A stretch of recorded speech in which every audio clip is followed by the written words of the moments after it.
the sun's come out a little bit. Anyway, we're in a Swift, a Suzuki Swift. The new Suzuki Swift, as it happens. And what can I tell you about it? Well, first things first, everything is made out of plastic. Everything is plastic. The doors are plastic, the dash is plastic, everything. The centre console bit's plastic, it just feels very plasticky. Reminds me a bit of the old Micras, if you remember. So when you used to have this at the K10, K11 Micras, where everything was just made of plastic, just much like that, really. It is doing 56.1 to the gallon, so that's not too bad. What did you just do? Change down a gear. It's a manual gearbox. Look at that. That is a rarity in this day and age, to be fair, isn't it? It is, and with the Fiesta gone, and the Fiesta being about £22,000, and this being just over £20,000, this car is, of course, entirely relevant. So, what's it like? Now, the other cars, we've been trying them on different circuits, including the city circuit. With this one, we're trying it on the Alpine route. Now, oh my God, what happened there? Nope. I think the ABS has kicked in. You've broken it. Oh. It's not happy. Nope, Gates, you've broken it. I appear to have done that, yeah. It's decided it is not happy with me. You have the mechanical sympathy of Sarah Connor. For whatever reason. Well, anyway, so back to the point.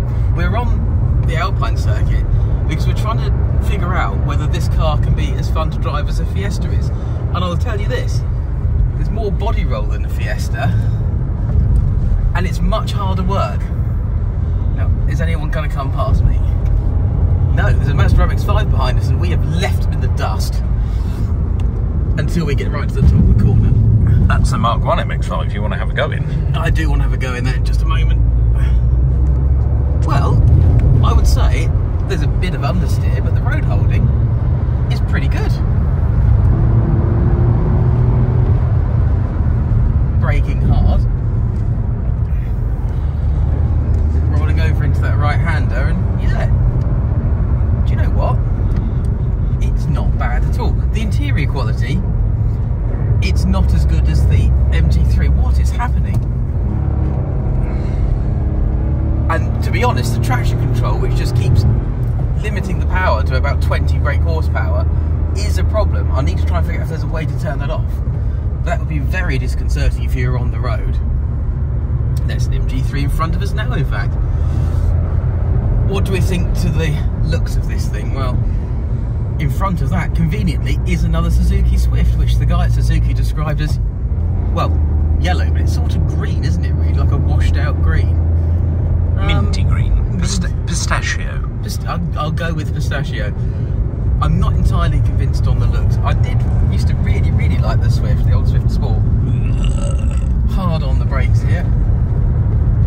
Into the right. Here we go. This is post lunch. I will point that out as well. Yes. If it wasn't for the nannying bits and pieces, actually this is relatively good fun. And considering that this is more of a torture test of a car's handling than it is a realistic representation of it, this is pretty good. I would like to turn the traction control off. Ah, no, that's not it. There's lots of buttons here, which is a good thing, because of course you need to have buttons on cars, and they should have buttons. This does. Although there's lots that goes through the touchscreen, it does have proper controls for the climate, thank God. Collision off. Traction control off. I found the button. I found the button. It's here on the dash. Good. Unfortunately, it's too late for me, so you'll be able to tell me what it's like when we go around, presumably, the same circuit in just a moment. Right, we've just stopped. So, there's the traction control button. And how retro is this? You've got the bonnet release and fuel cap release under the dash. Physical buttons, physical levers, which reminds me a lot of the Japanese cars as well. This really does remind me of the older Micras, I have to say.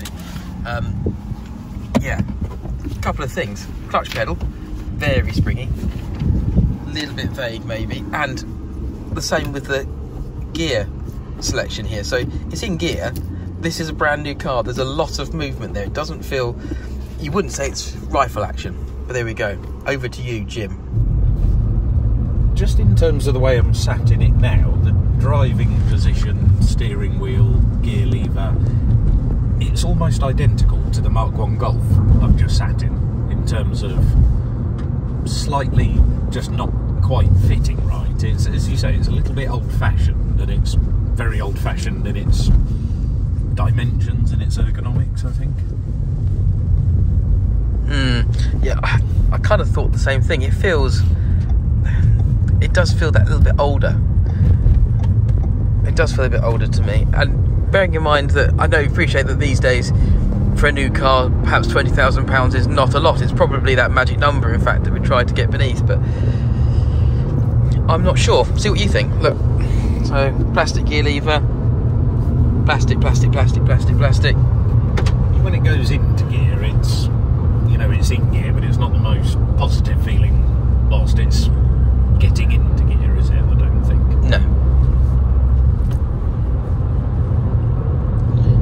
Right, here we go.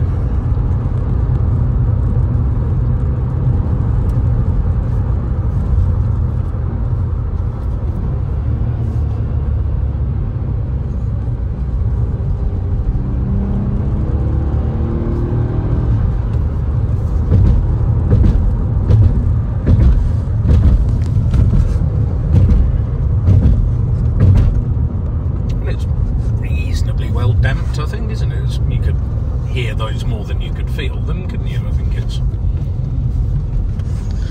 Whether people watching this will agree, as I'm jiggling around from the passenger seat. I think when you're in the driver's seat, you've got a steering wheel to cling on to, haven't you? And you can feel it, but...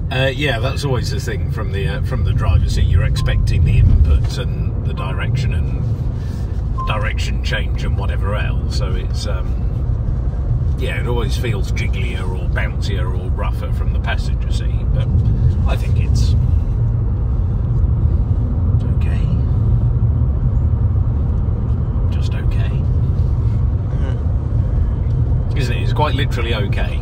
Yeah, I think dynamically it is okay. It clings on better than I thought it probably would.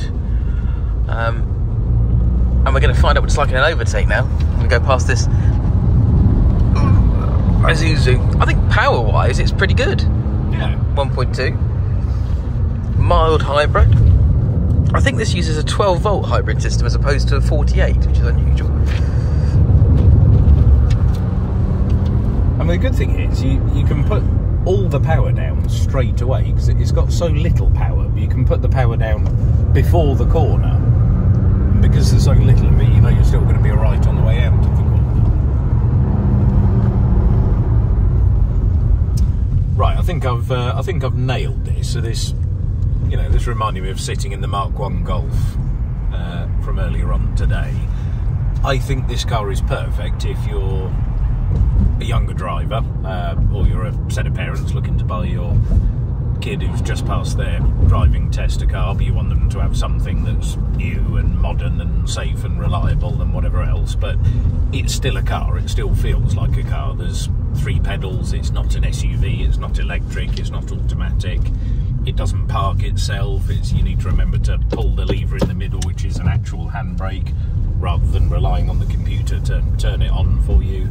I think this is an car. This is literally a car. So it's I still think there's a place for cars like this. I don't think it's I think to call it old-fashioned is probably quite cruel. I think it's actually just what a car is, and it's all a car needs to be, and I actually quite like it for it. I think it's quite charming. So yeah, well done, Suzuki.